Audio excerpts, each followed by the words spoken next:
Okay, boys and girls, one more, fine, one more. The last one was quite short, really, even though it was utter nonsense. So, this is a video from somebody called Doc's Life. 101st Airborne, 506 PIR, equipment impression, June 44. Well, we know everything about what he is. Last time we saw that, it was shockingly embarrassing and ridiculous. Let's hope this is better. Please, can we have a good one? Plane's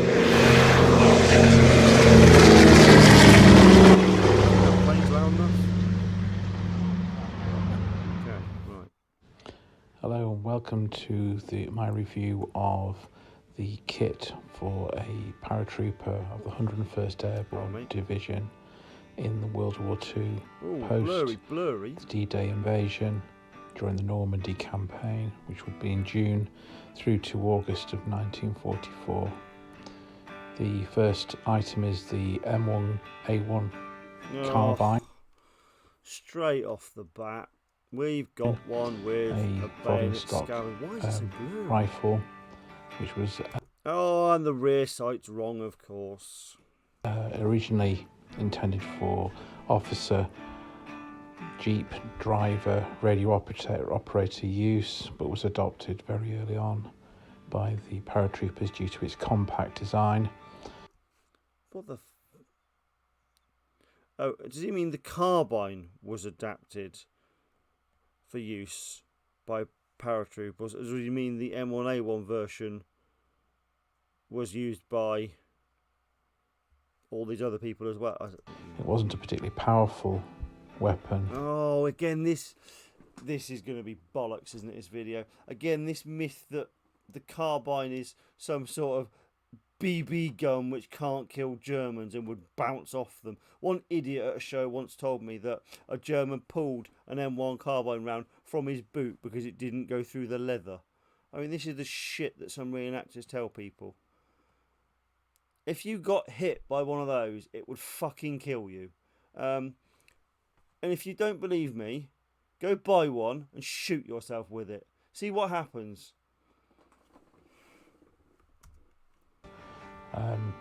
Reportedly requiring a number of shots to take down a enemy. Right, so test this with your friends. Go and shoot them in the head with a 30 caliber gun, and when they die, you're going to be surprised, right?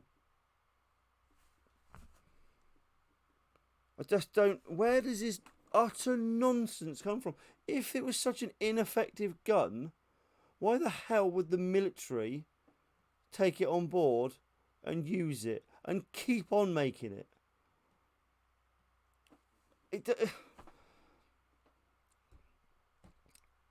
It baffles me why people think this is such an appalling gun. However, it was quite accurate at the close range and a very popular weapon. So popular, but it doesn't kill people. And very typical for airborne forces. No, incorrect. Not typical for airborne forces. I don't know the exact percentage, but it's probably about 90, probably more than 90% had an M1 Garand. We now follow on with a automatic pistol, 9mm, the M1911, sometimes known as the Colt 45. This is presented in a leather holster, original to 1942. The pistol itself was standard issue to officers and some non-commissioned officers. If we know, because we're talking about 506, so no non-commissioned officers got them. Very few officers got them. In fact, if we talk 506 regiment, so yeah, high up, majors and above. So a tiny fraction. However, all paratroopers could arm themselves with this weapon. Oh, fuck me sideways. What is this bullshit? So every single paratrooper can arm themselves with one. That's what he just said. If they want, they can have them. I'm sure he's going to get them from the same bloke that other guy said to get them for. Just go to the Army Air Corps and work a deal and they'll give them to you. Where do people get this crap from? But the privates would commonly have to purchase this weapon privately. However, it was very common for the troopers to have this as a sidearm. Very common. Right. Have you seen pictures of the guys in Normandy? Very common, my arsehole. During the conflict, it was a very effective weapon, very popular, and was still used in the American military right up into the 1980s. It wasn't particularly popular. This is one of these things people make up.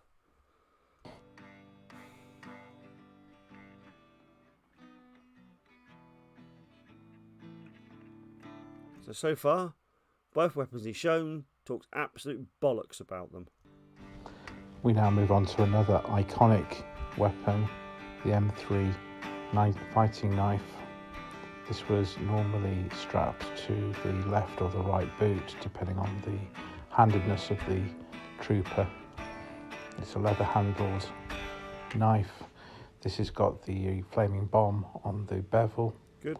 And it is a double-edged blade, very effective. Why is he not saying anything wrong? What's coming?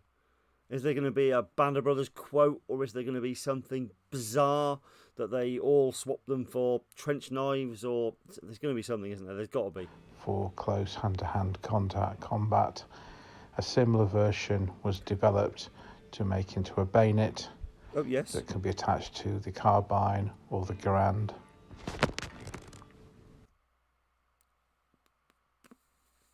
Really?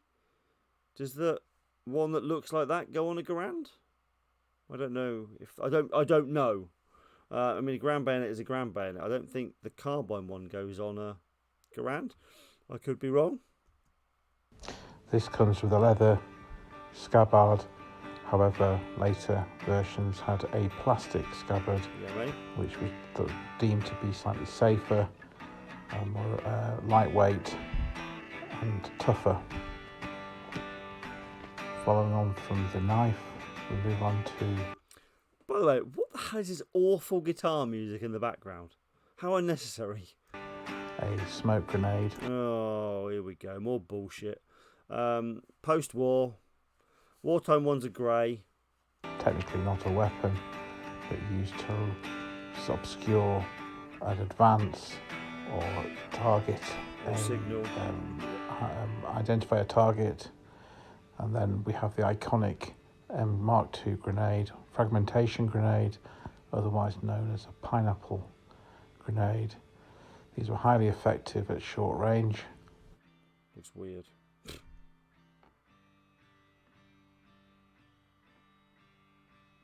That's it. It's just highly effective. Now we move on to the iconic M1. Why is everything iconic?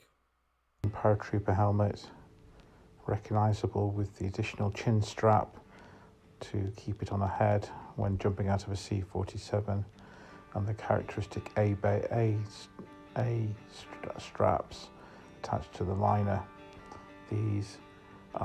This helmet is marked up as an Easy Company helmet, which you'll notice from the back there is a horizontal stripe which represents a non-commissioned officer. Jesus, that's not a stripe, that's like a slab. The it looks like a fridge that's been knocked over. Fluorescent marker to be used during the night to identify the trooper from the back. But not who you are. It's a follow me thing. It's a leadership thing. Oh dear, has he got a hash mark? Not Normandy then.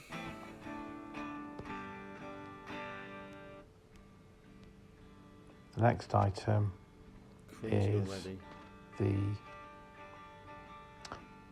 paratrooper wrist compass.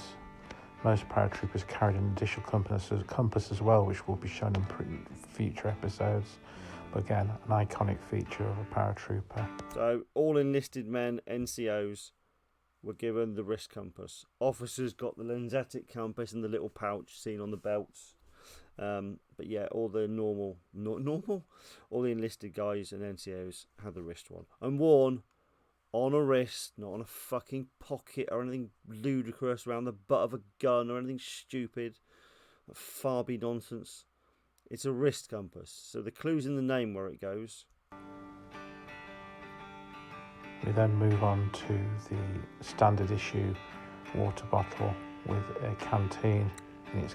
Oh, alright, I'm quite impressed. He just said standard issue water bottle, because that's the M41 or M1941, you know, the one everybody calls, oh, this is the paratrooper version because it's reinforced. No, it's just a fucking water bottle. It's just a different backing. It's just designed to be stronger. It's not for the paratroopers. Where that nonsense has come from, we can only blame like military companies and retailers, because if you stick paratrooper in the title of something you sell, it's worth more money. Canvas cover. This is an original 1944 item. Nice.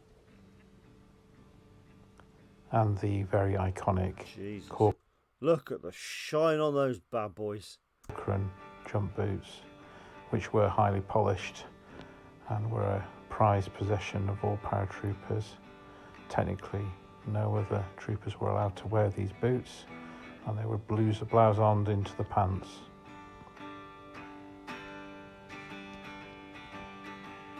Yeah, no other troops were allowed to wear them, but you can see photographs of other troops wearing them.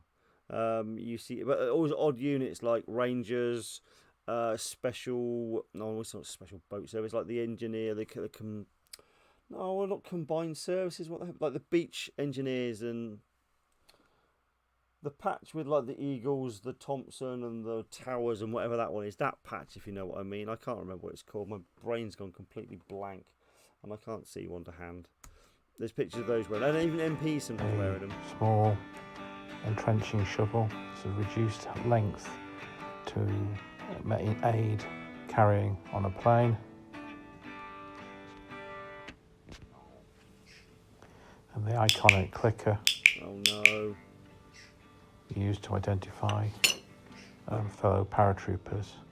A Zippo lighter comes in useful for your smokes and lighting fires, obviously. And the standard issue TL122 torch with a red filter for night use. That looks like some post-war shit if I've ever seen it.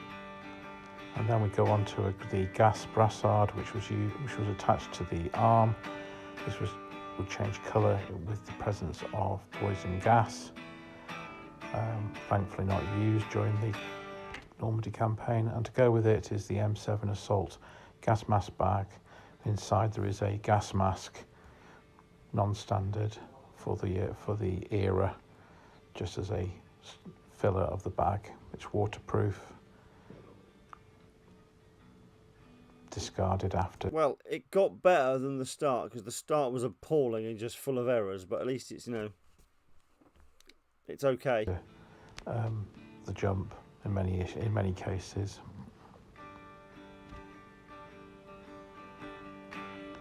Moving on from the gas mask on the bag, we have standard webbing with multiple pouches containing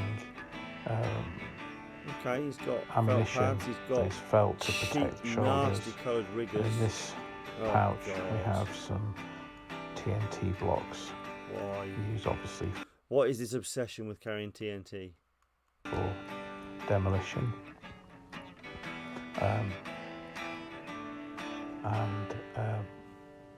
Can be quite difficult to get back in the pouch. Yes, because they shouldn't be in there in the first place. In addition, more ammunition, and then we move on to the standard issue first aid kit with a Carlisle tin inside. Good, okay. Yeah, I guess you can call that standard issue because everybody got one, but the rest of it it's not standard, especially not rigger pouches. Issue to all GIs.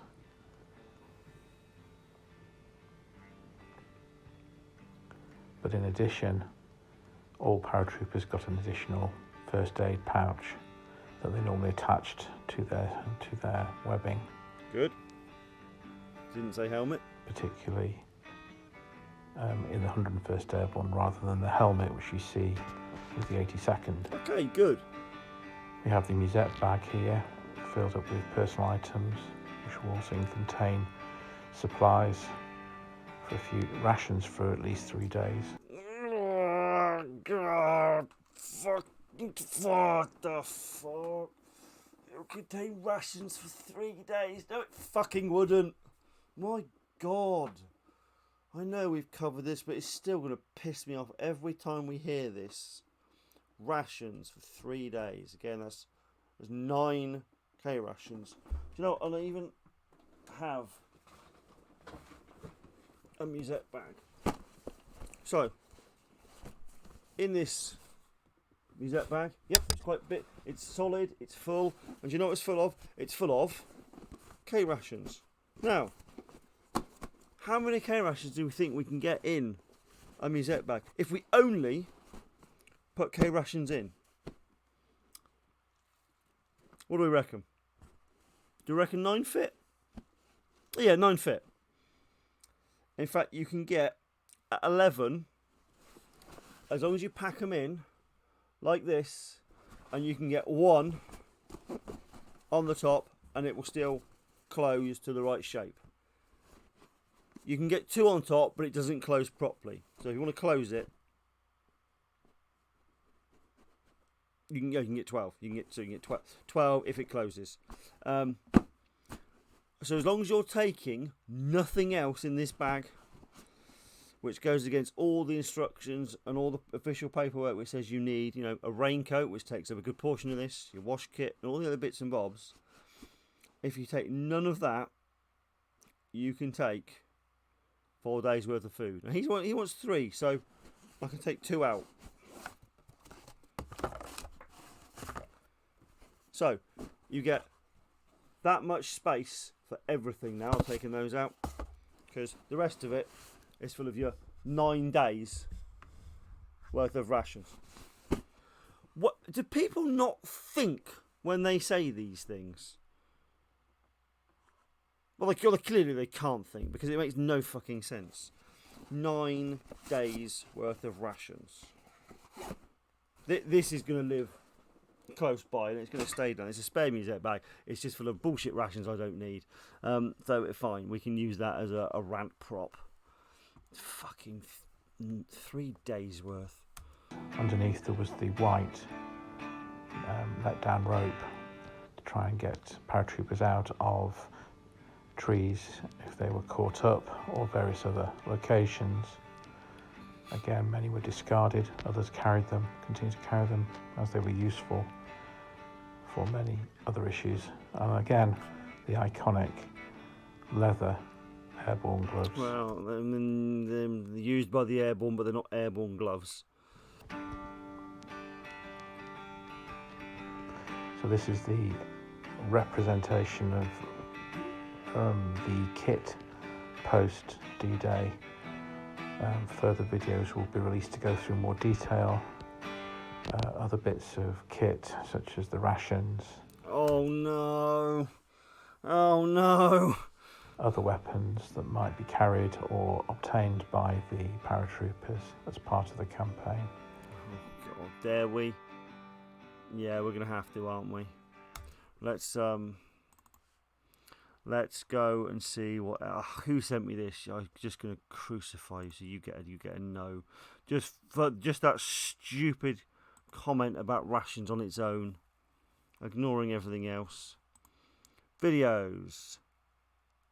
Oh, brilliant. So 9 months ago, you said you were gonna make what? Where? Oh no, that is that video we just watched. Where? So he's never done it. Man. People say these things and not do it. What a shame. Well, actually, no. I can take that back. It's not a shame. Because we know it would just be full of errors and misinformation. So it's good that it's not on here. Yeah, good. Good choice. Okay, right, enough. I need to sleep. I will rant some more tomorrow night, and I will probably upload these tomorrow morning, so you ain't getting them tonight. Okay, boys and girls, I am off. I will see you very soon. Laters.